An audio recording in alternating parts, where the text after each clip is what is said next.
को लोग दिखाई दे रहे हैं। जहां हेलीकॉप्टर की बैरिकेडिंग है उसके पीछे भी, और उसके पीछे खेत में छत पर भी लोग दिखाई दे रहे हैं। ये मिल्कीपुर विधानसभा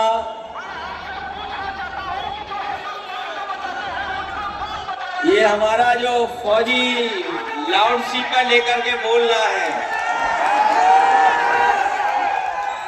हम और आप लोगों को तो परेशान भारतीय जनता पार्टी ने किया ही है, लेकिन ये हमारे फौजी को बहुत सताया है भारतीय जनता पार्टी ने। बताओ हमारे फौजी भाई सुनाई दे रहा है कि नहीं दे रहा है, ये बताओ पहले।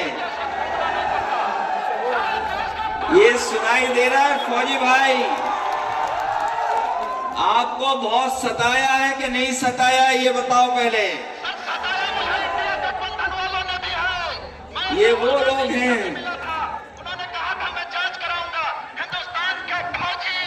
ये वो लोग हैं जो भारतीय जनता पार्टी से सताए हुए लोग हैं। इनकी नौकरी छीन ली, लेकिन ये नौजवान अपनी वर्दी पहन करके अभी भी न्याय की लड़ाई लड़ रहा है। अभी वर्दी नहीं उतारी उसने,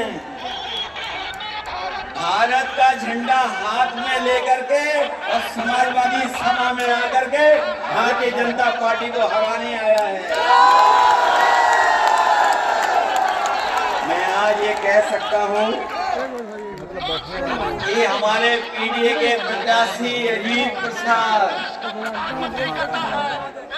प्रसाद यहाँ से जीत कर, जितना हमारे कार्यकर्ताओं ने यहाँ खड़े हुए लोगों ने मेहनत की है, हमारे संगठन के लोगों ने जितना काम किया है, और यहाँ पर खड़ी हुई जनता जो हमें समर्थन देने आई है, ये बता रही है कि इस बार मिल्कीपुर के लोग मिलकर के ऐतिहासिक वोटों से अजीत प्रसाद को जिता करके लोकसभा में भेजने का काम करेंगे। ये चुनाव, मिल्कीपुर का चुनाव ऐतिहासिक चुनाव होने जा रहा है। यहाँ पर जितने लोग हैं वो सब जानते होंगे कि देश में और खासकर उत्तर प्रदेश में एक ही चुनाव हो रहा है। वैसे तो इस चुनाव को जो और उपचुनाव थे उनके साथ हो जाना चाहिए था, लेकिन किन्हीं कारणों वो चुनाव हो नहीं पाया।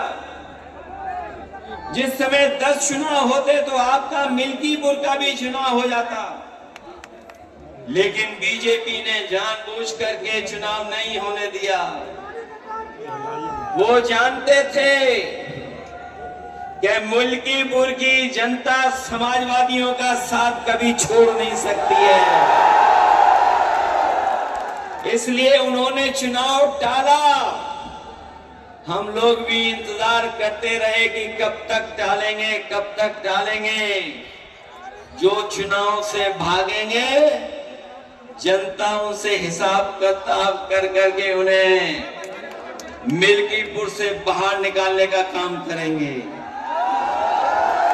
ये चुनाव जो होने जा रहा मिल्कीपुर का चुनाव, ये चुनाव नहीं चुनौती है।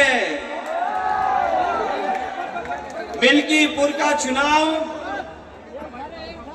तो है ही है, नहीं चुनौती भी है। ये चुनाव जनता बनाम शासन होने जा रहा है।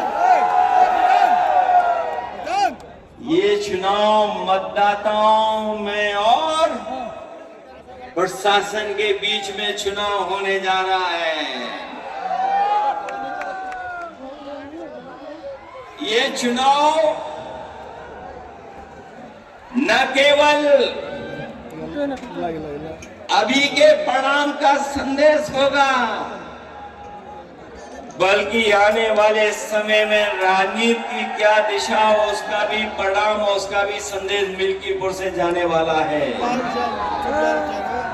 मैं तो आज अपने कार्यकर्ता नेताओं से और मिल्कीपुर की जनता से आज मिलने आया हूं, लेकिन कई लोग गिनती कर करके बता रहे थे कि मिल्कीपुर के परिणाम की वजह से लखनऊ वालों को नींद नहीं आ रही है। वैसे तो जब से अयोध्या हारे हैं भारतीय जनता पार्टी के लोग सो नहीं पा रहे हैं।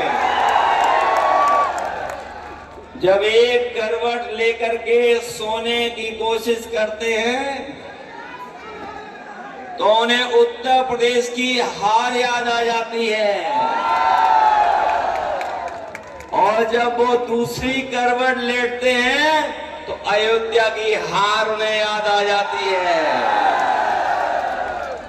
आपने देखा होगा जिस समय लोकसभा में हम लोग पहुंचे थे, एक तरफ तो जीत का उत्साह था, जीत के उत्साह के साथ साथ आपके सांसद अवधेश प्रसाद जी से सब लोग मिलना चाहते थे। मैंने तो कई मौकों पर कई जगह पर लोकसभा के आसपास सांसदों को चलते हुए, कुछ लोगों को सेल्फी तस्वीर खींचते हुए देखा। ये सम्मान अगर किसी ने बढ़ाया समाजवादी पार्टी का, तो हमारी अयोध्या की जनता ने समाजवादी पार्टी का सम्मान बढ़ाया।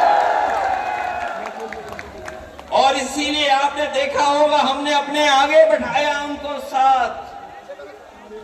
जब से आगे बैठाने लगे हैं,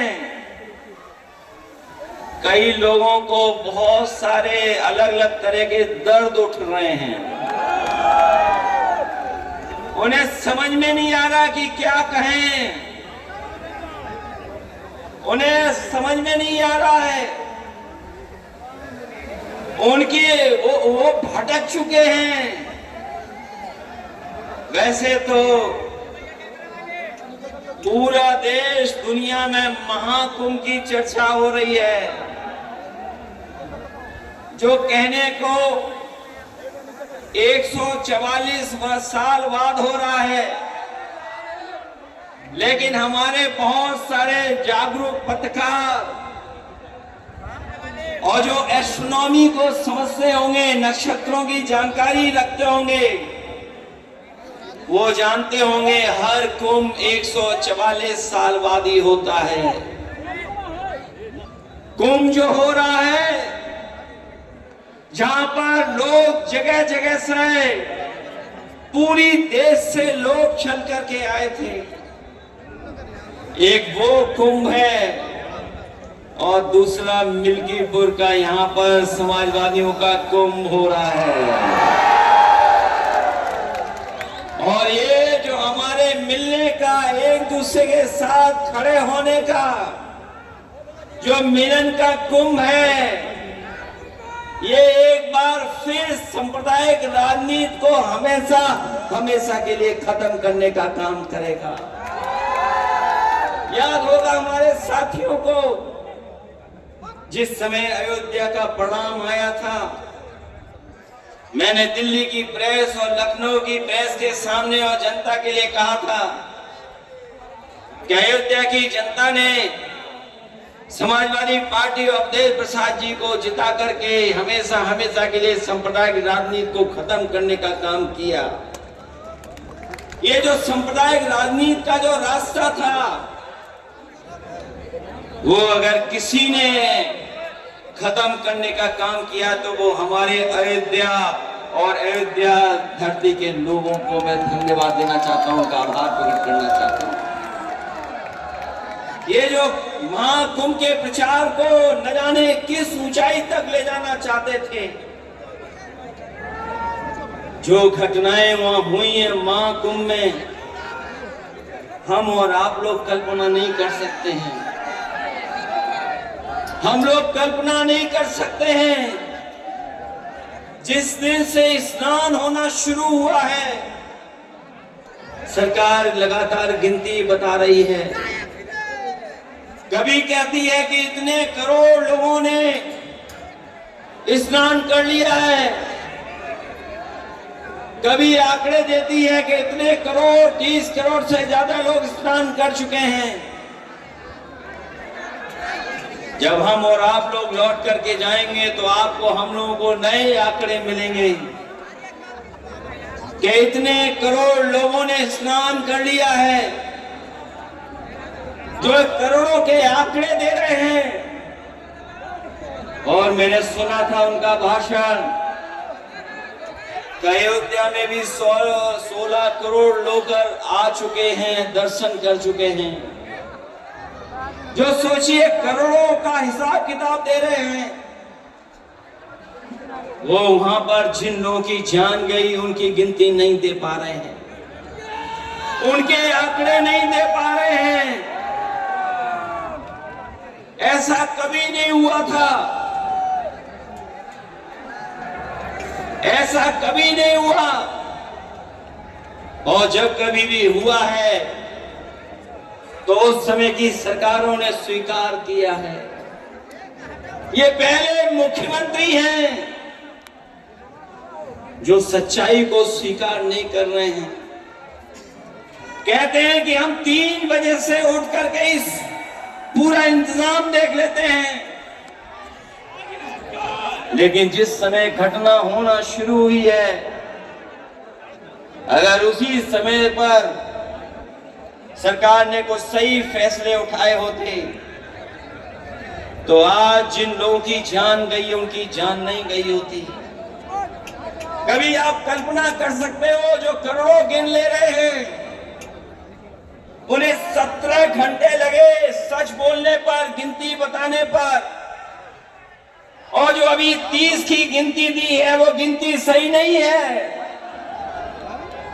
वहां से जो जानकारी आ रही, जो सूचनाएं आ रही हैं, अभी भी बहुत सारी ऐसे लोग अपने परिवारजनों को ढूंढ रहे हैं, वो चाहे मिल जाए हमें।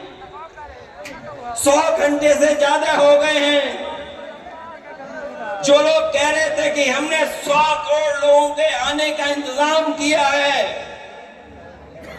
वो सोचिए कुछ करोड़ लोगों के सही से स्नान भी नहीं करा पाए। जो लोग आए थे उस रात, करोड़ों करोड़ों लोग बिना स्नान के चले गए। कोई संगम में नहीं पहुंच पाया, कोई भी इंतजाम सरकार नहीं कर पाई।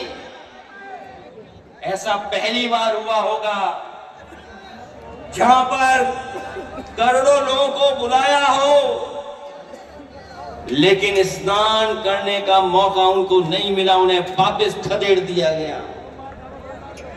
जो तस्वीरें आई हैं, वीडियो आए हैं, हमारे मुख्यमंत्री, याद रखना, वो कम पढ़े लिखे या ज्यादा पढ़े लिखे, इसका आकलन आप कर लो। ये जितना भी नौजवान खड़ा है, ये जानता है सोशल मीडिया पे क्या चल रहा है, क्या खबरें चल रही हैं। ये बड़े बड़े अखबार वाले छाए, ये बड़े बड़े टीवी चैनल वाले पैकेज के इशारे पर सही खबरें दिखाएं न दिखाएं, लेकिन हम उन तमाम लोगों को बधाई देना चाहते हैं जिन्होंने कम से कम सच्चाई सामने लाने का काम किया है। कई लोग घूम रहे हैं, भटक रहे हैं। कोई बेटी अपनी मां को ढूंढ रही है, कोई भाई को ढूंढ रहा है, कोई अपनी ददिया ससुर को ढूंढ रहा है, कई बहनें अपने पिता को ढूंढ रही हैं। एक बेटा अपने पिता की तस्वीर लेकर के मोबाइल पर घूम रहा है कि उसके पिताजी मिल जाएं, कोई बता दे कहां हैं, लेकिन अभी भी सरकार बताने के लिए तैयार नहीं है। बताइए आप, क्या यही सरकार जो 100 करोड़ के इंतजाम के साथ खड़ी थी, वो कुछ करोड़ लोगों को स्नान भी नहीं करा पाई, और आज भी मरने वालों के आंकड़े सही नहीं दे पा रही है। न मरने वालों के आंकड़े सरकार दे पा रही है, और जो लोग खो गए हैं महाकुंभ में, उन लोगों की भी जानकारी नहीं दे पा रही है। मैं इस मौके पे कहना चाहता हूं, लोग वस्त से नहीं विचार से योगी होते हैं। कुछ लोग समझते हैं कि वस्त्र पहनने से ही योगी हो जाते हैं। लोग वस्त से नहीं विचार से योगी होते हैं। जो सत्य के रास्ते में चले वही योगी है, और वो जो सत्य को छिपाए वो कभी योगी नहीं हो सकता है।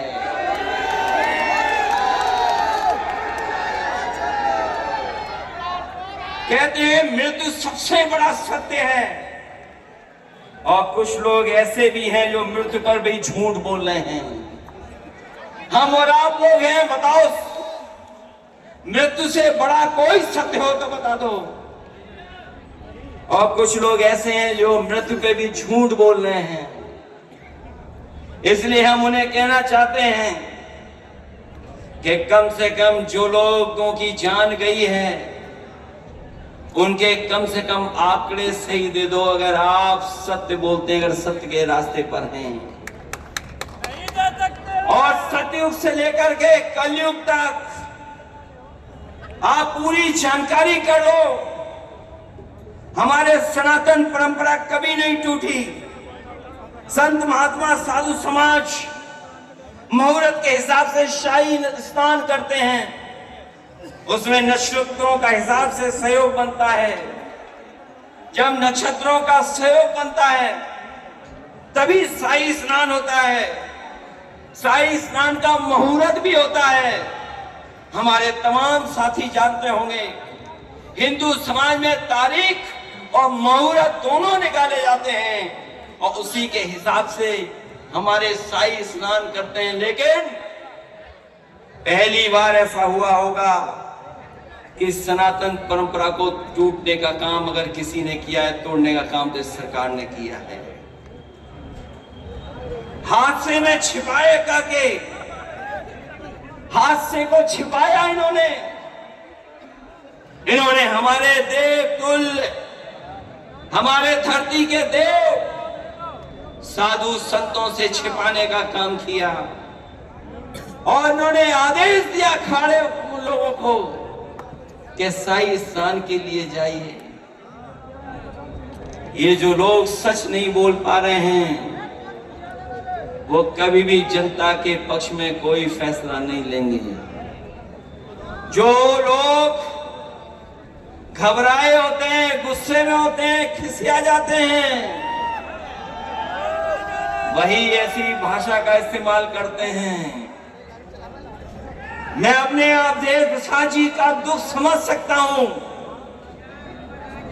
जो घटना फैजाबाद अयोध्या में हुई है, दुनिया में कोई कल्पना नहीं कर सकता है कि ऐसी भी घटना हो सकती है। आज जो लोग अपनी बेटी को ढूंढने निकले, पुलिस से लाश मिली, और लाश से पहले उस बेटी के वस्त्र मिले, और जिस हालत में उस बेटी के साथ जो हुआ कोई देख नहीं सकता, वो तस्वीरें उसके बारे में जानकारी नहीं कर सकता है। स्वाभाविक है एक पिता, एक भावुक व्यक्ति जिसका इतना लंबा सफर राजनीति कर रहा हो, अगर परिवार के लोगों का दुख समझ करके अगर उन्हें रोना आ गया, दुख हो गया उन्हें, तो सोचो हमारे वस्त्र पहनने वाले लोगों ने क्या कहा। उन्होंने क्या कहा, आप में से बहुत सारे लोग जानते होंगे। वो कहते हैं कि हम लोग ढोंग कर रहे हैं, हम समाजवादी लोग हैं, दुख और तकलीफ में खड़ा होना जानते हैं, अन्याय होता है खड़ा होना जानते हैं।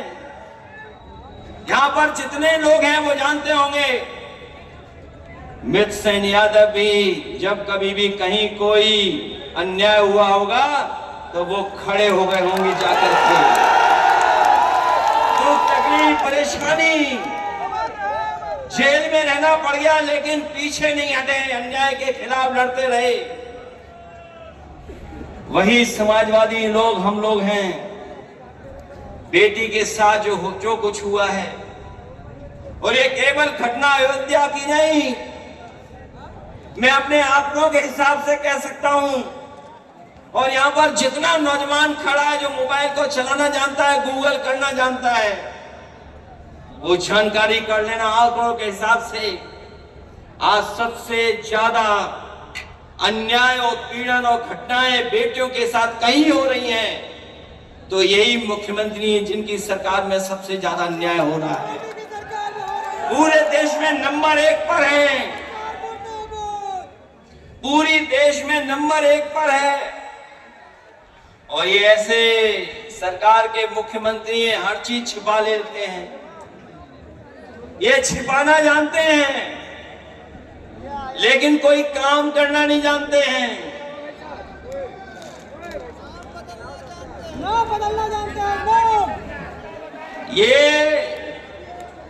अगर काम करना जानते होते तो आपके बुलाने पर समय पर एम्बुलेंस आती। जो एम्बुलेंस कभी समाजवादियों ने शुरू की थी, जो एम्बुलेंस समाजवादियों ने शुरू की थी, वही व्यवस्था काम आई महाकुंभ में, वही व्यवस्था काम आई। लेकिन हमारे मुख्यमंत्री इतने जानकार हैं कि बताओ, एम्बुलेंस व्यवस्था ही खराब कर दी। जो पुलिस को दी थी व्यवस्था हम लोगों ने चलाने की 100 नंबर की, वो 100 नंबर भी 112 कर दिया। और 112 करने के बाद आप जानते होंगे, आप लोगों से हिसाब किताब होता है, तभी कुछ न्याय मिलता है, तभी कुछ कार्रवाई होती है। ये जो भ्रष्टाचार उत्तर प्रदेश में बढ़ा, इसकी आप कल्पना नहीं कर सकते हो। भ्रष्टाचार कहां पहुंच गया है। सुनने में आया है कि सरकार के बहुत सारे लोग महीनों से पड़े हुए हैं, कई मंत्रीगण घूम रहे हैं यहां पर, कई मंत्री घूम रहे हैं, लालच भी दे रहे होंगे और डरा धमका भी रहे होंगे। ये इनके चुनाव लड़ने का तरीका है। मैं ये भी जानता हूं कि ऊपर से नीचे सब अधिकारी इन्होंने चेक कर लिए हैं। इन्होंने ऊपर से नीचे तक सब अधिकारी चेक कर लिए हैं। एक दिन मैंने अपने एक्स पर लिख दिया कि अयोध्या में इतने अधिकारी पोस्ट हैं, तो यहां सरकारी लोगों को इशारा आया होगा लखनऊ से कि जो एक्स पे लिखा है, वो एक्स पे ऐसा लिखा है, इसका जवाब आप दीजिए। जब उन्होंने मेरा एक्स पे लिखे हुए का जवाब दिया, मैंने कहा कि 13 में से केवल 3 पीडीए परिवार के अधिकारी हैं, तो उन्होंने कहा कि काबिलियत के हिसाब से पोस्टिंग होती है। काबिलियत के हिसाब से पोस्टिंग होती है। उसके बाद हमने दोबारा एक्स पे डाल दिया कि जो अयोध्या में एसओ पोस्ट हैं, इसमें बताओ पीडीए परिवार के कितने हैं। जब से मैंने वो पोस्ट किया है, लखनऊ से लेकर के अयोध्या के अधिकारियों को सांप सूंघ गया है, जवाब नहीं दे पा रहे हैं। और जो लोग हमारे सोशल मीडिया को देखने का तो टाइम है, उन पर सुनने में आया है कि यहां पर आए थे हमारे मुख्यमंत्री जी, वो 9 बार तो आए हैं, और लगभग 9 मंत्री भी भेजे हैं और लगभग 9 मंत्रियों से गुप्त बैठक भी कराई है कि प्रधानों को कैसे डराना है, कोटेदारों को कैसे डराना है। हमारे शिक्षक भाई हैं, उनमें भी उन्होंने ऑर्डर एक साथ नहीं किया। जिनकी ड्यूटी लगी उनको ऑर्डर एक साथ नहीं किया, सुनने में आया एक एक कर करके ड्यूटी दी है। बीएलओ पहले ही हटा दिए, पर्ची भी छीन ली गई, पर्ची नहीं दी गई। तो ये बताओ ये कौन सा लोकतंत्र चल रहा है जिसमें इस बात की घेराबंदी चल रही है कि हम समाजवादी लोग वोट न डाल पाए। ये सब किसके इशारे पर हो रहा है? ये किसके इशारे पर हो रहा है? ये जो लखनऊ में बैठे हैं, ये लखनऊ में बैठे हुए ऑर्डर कर रहे हैं और इतने जानकार है चीजों के, आप कल्पना नहीं कर सकते। हर चीज जानते हैं वो, लेकिन जो काम उनका है वो काम नहीं कर पाते हैं। जो काम उनका है वो नहीं कर पाते हैं। हम पे और हमारे लोगों पे क्या आरोप लगा रहे हैं कि हम परिवारवादी हैं, हम परिवारवादी लोग हैं। लेकिन आप तो गोरखपुर के पास रहने वाले लोग हो।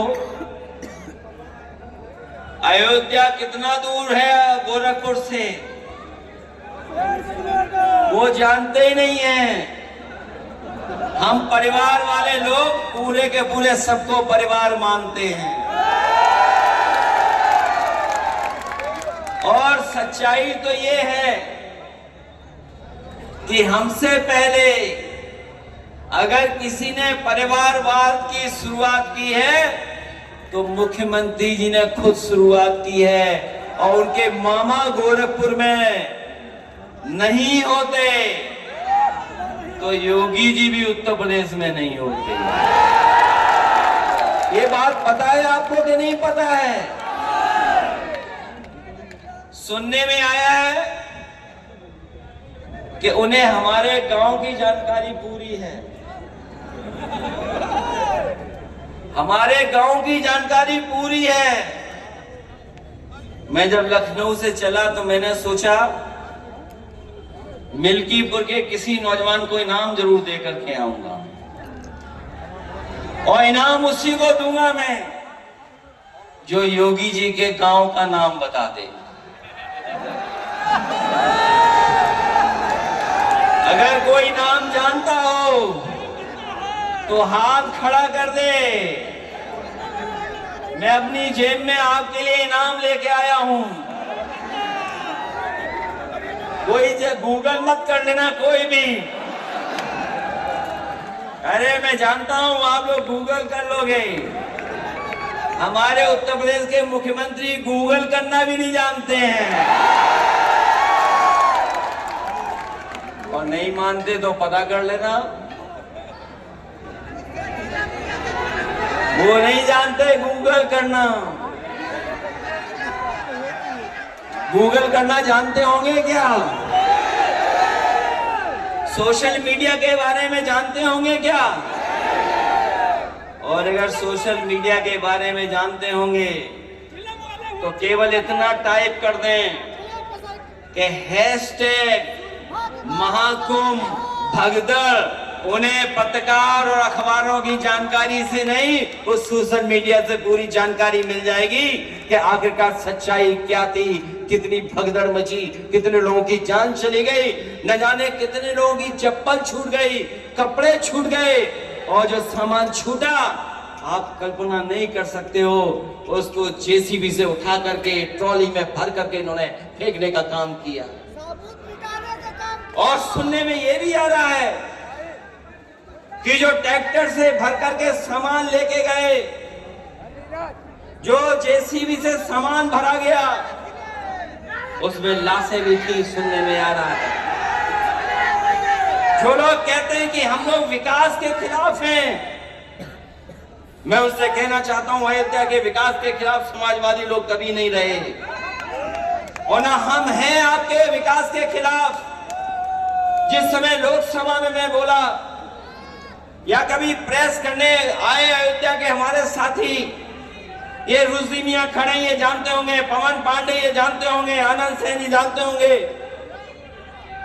यहाँ के लोगों की जब कभी तकलीफ परेशानी हुई वो सरकार के सामने गिड़गिड़ाते रहे, रोते रहे, लेकिन सरकार ने कभी मदद नहीं की।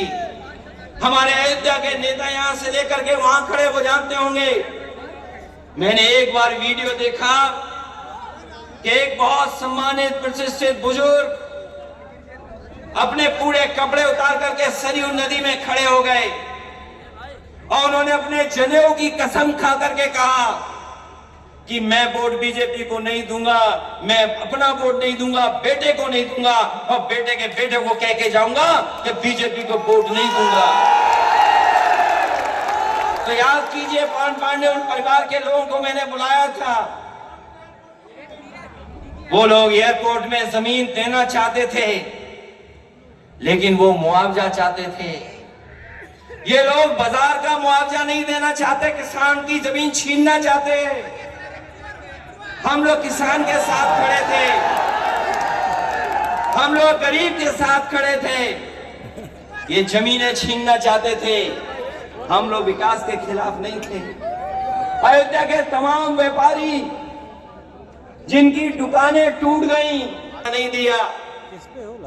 कई व्यापारी बहुत गरीब थे, रो रहे थे, पीड़ित थे, परेशान थे। अगर उनका किसी ने दुख दर्द समझा, उनकी